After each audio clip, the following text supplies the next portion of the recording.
I was born and raised Mogadishu, this beautiful city of East Africa. And 20 years or so ago, in the height of Somali civil war, I was one of these people who fled the country and seeking refuge in other country, other part of the world. And one of the challenge for any refugees, and I'm sure many of you sympathize, those who are now in refugee camps in neighboring countries, is the feeling of alienated, the feeling of leaving behind what you love. And getting there is quite challenging, but nevertheless, I was able to spend the time in Canada, where I saw the refugee, study there, and my study was more or less conflict resolution and peace building. As you can imagine, being born in Mogadishu and left the country, the most issues perhaps dying for me at the time was studying conflict management, conflict resolution, where I studied, and later on, I decided to come back Somalia. But even being there in that part of the world, when I was there, the feeling always wanted me to come back to Somalia and do something about it. Particularly the challenges, particularly when you're receiving all these negative messages. And some of the challenges coming back for me was that I need to, contribute the urge that you want to go back to your country. And I'm sure some of you, and those of you who are watching, might want to come back as well. And I think perhaps one of the beauty of today's presentation is perhaps give you an opportunity you can contribute to it. But nevertheless, I was given an opportunity back in 2000 while I was in Canada, and I was asked to evaluate a project of a child soldiers project funded by the Canadian government through Elman B Center at the time. And I came to Mogadishu, that project, to do evaluation a couple of days and go back to Somalia. But I decided to really perhaps stay, and I ended up staying here for 13 more years to contribute. But what I recall, and I think perhaps the topic today might be one of the themes that resonate many of you, that the innovation, the creativity of Somali people is quite enormous. And when I decided to come 2000 back in Mogadishu, I remember I go through, some of you might have this experience, Dubai was the only place to go through with a big Russian Illusion aircraft. I landed, I boarded that overnight, and I arrived at an airport called Beledogle, about 100 kilometers from Mogadishu, 2 hours drive, 3 hours drive from Mogadishu at the time. And as I landed, I have a small, beautiful Toshiba laptop satellite. A young man who was really excited about going back to Somalia. But the feeling I have at the time was that going back to Somalia with a laptop, probably the first thing they do when I arrive, they will steal your laptop. And I have my thesis, my documentation, everything that I have to offer. And I was really worried about. So what I did while I was in Dubai, I took the back of the laptop and I put into a grocery bag, those grocery bags you took to collect the food when you go to supermarket, put it into plastic bag, and stuff in other stuff into the bag, and I next 3 hours I worry about it, and you might ask the reason why I worry about it, because there are a number of reasons. One is that I left Somalia a long time ago, but secondly also, literally my entire family wiped out as a result of civil war. My father was shot dead. He died. The shot he got. My mother also died as a result of the related. Then all my family fled. Basically, I have nobody. So the laptop might be something close to me at the time. Just go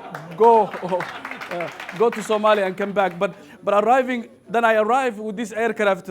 And some of you who know Beledogle, when you arrive Beledogle, there's a trees because it's a very military old airport. As soon as I arrive at the airport, and I get out, the first step I get out, worry about my laptop, because laptop is not important. And really, what I worry about, I might stick good and someone might shot me dead at the airport. So what I did was that I came out, and as soon as I landed, the first step taken out of the aircraft, I remember a bunch of three Somalis sitting under a tree have a better, more moderate, sophisticated laptop than mine. And that was seeing their faces was quite shocking. So I was a bit embarrassed because I was worried about very old, might be old to them. And these people are waiting to actually take the same flight back to, and these people want to take the same flight back to wherever they come, wherever they're going. But to me, that was really the shock of my life at the time, because I'm here, young man, worried about Somalia, just want to come in and get out, and worried about my old laptop, and suddenly you have these people have the most sophisticated laptop.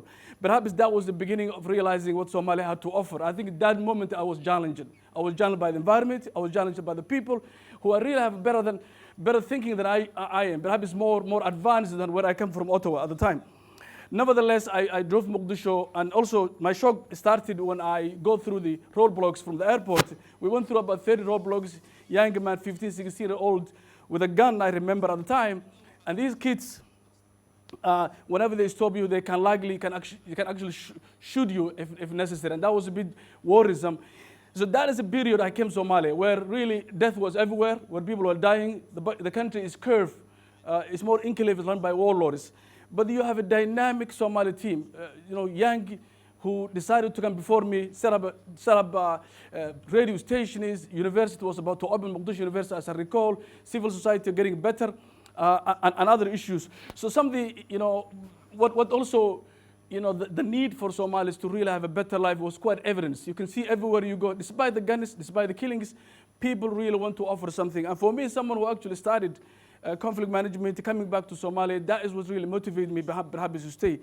And now one might ask, why, what happened to Somalia as such? I don't want to go back to the history because it's necessary, but there are a few items I want to share with you before I conclude my topic. And one is that peace, what do you call stability and peace is like oxygen. You cannot deny one person, other person can get it. In other words, if you live one town and one place, one thing you have to learn is that living together is a very critical. And Somalis, in a very strange way, learn that. Despite the challenges we have, always we think about tomorrow. You can ask any Somali anywhere in the world and ask that, why don't you sell your house in Mogadishu 20 years ago? And he will tell you that tomorrow will be better.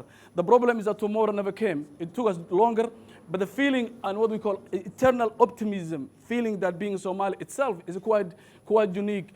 The courage Somalis have. So the warlordism, the challenges Somalia have was quite calling for us, those of us, particularly those of us inside Somalia. And I want to perhaps reiterate the feeling that the peace itself was something that we always cherish, something we always yearn for, we Somalis. We worry about it, we're concerned about it. Even if we speak to each other, we use the word peace. But somehow we're also extremely passionate people, absolutely passionate. Because when you go through so much pain, empathy becomes important to you. You worry about others. The problem sometimes is that when you have too much pressure, it's hard to survive at that environment. So for the next 10 years, I think from 2000 to 2010, I think Somalia gone through a very dramatic shift. One, you have a difficulty of economic progress. Sometimes you have challenges. And as you can see, people in Somalis, they go trees under trees. They meet everywhere they can meet and talk about peace and generate some kind of respect among themselves. Many people outside, they may have this negative. We Somalis are killers. The name Somali resonate violence, but that is not the case really when you come to know it. But in any event, a few years back, when you go to village levels, people come together. They talk about peace. No one recorded them. No one knows about them. But somehow they are everywhere Somali. Every day a Somali resolving their conflict without anybody else coming to the picture. And that is not, it's been lost in one way or another. Other issues you can see, even if the whole place is literally, as you can see this picture, if the whole place is a desert and there is not even one single shade tree, the one you have, you came together and use that. And that tells you the commitment to peace. The idea that we are violent, we are, people who are negative perception of the world, that is totally opposite of what Somalis are, one way or another. You can see kids discussing about issues. We do it. In a prime time life in the world, people might watch television, radios, and get an opportunity to interact with each other. But in Somali context, this is our prime time. This is where we meet, where we talk and exchange ideas.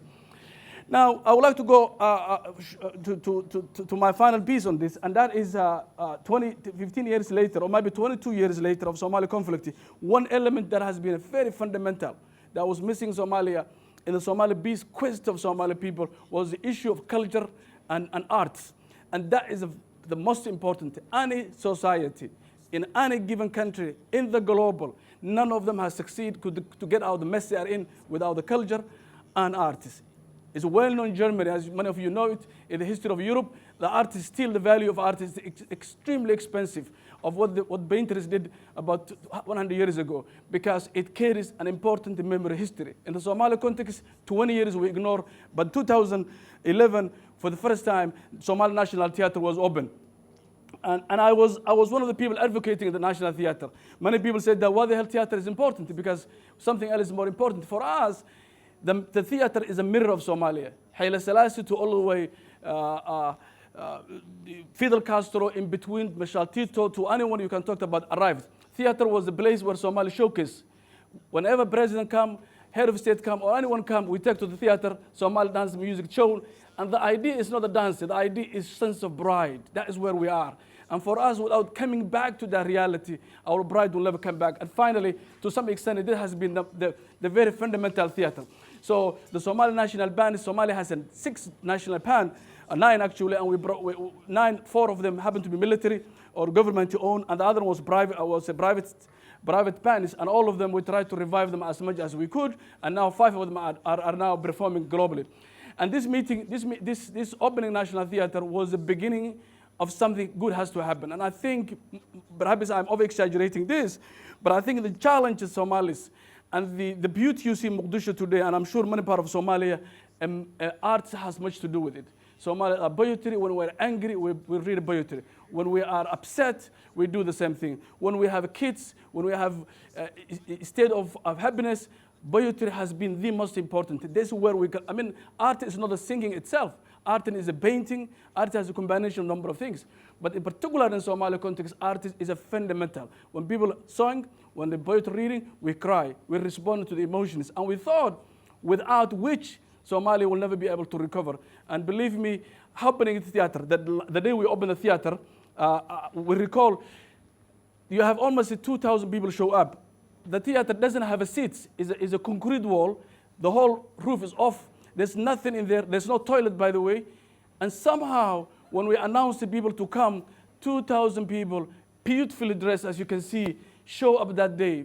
And the program was live. Almost thousands and millions of Somalis watching globally. And that is, many people call me and ask me, that is the day that Mogadishu has changed. That is the day Somalia has changed. That is the day Somalia felt that sense of pride. And I think you have people, they took the best dress. And I remember a young man who met him at the theater at the time, and he asked me, Jibril, I don't know the National Theater because I'm 22 years old. I never hear theater. I have never seen a theater in the world. But the fact is that this was the theater itself, is a sense of pride on me.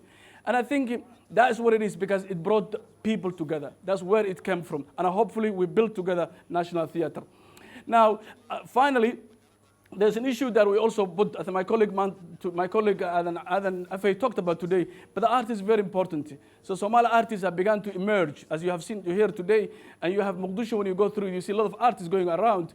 Some of them are now being invited to New York and Los Angeles to perform and show it, because their artistic capacity is quite amazing, despite being in Mogadishu. So finally, what I would like to conclude probably is that this picture, my presentation.